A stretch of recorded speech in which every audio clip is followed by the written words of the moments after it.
Kutana na mtaalamu wa tiba za kienyeji Daktari Rahuman ambaye anatatua matatizo mbalimbali akitumia tiba ya miti shamba.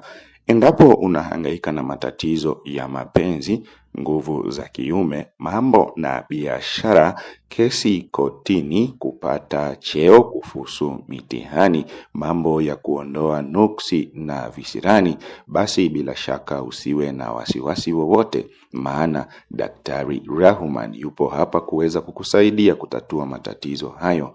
Weza kuwasiliana na Daktari Rahuman kupitia nambari yake moja ya simu +254 713 831 412. Huenda umehangaika, umevuka milima na mabonde ukitafuta tiba hii bora ya kienyeji bila mafanikio. Sasa ni wakati wa kurejesha furaha katika maisha yako. Wasiliana na Daktari Rahuman kupitia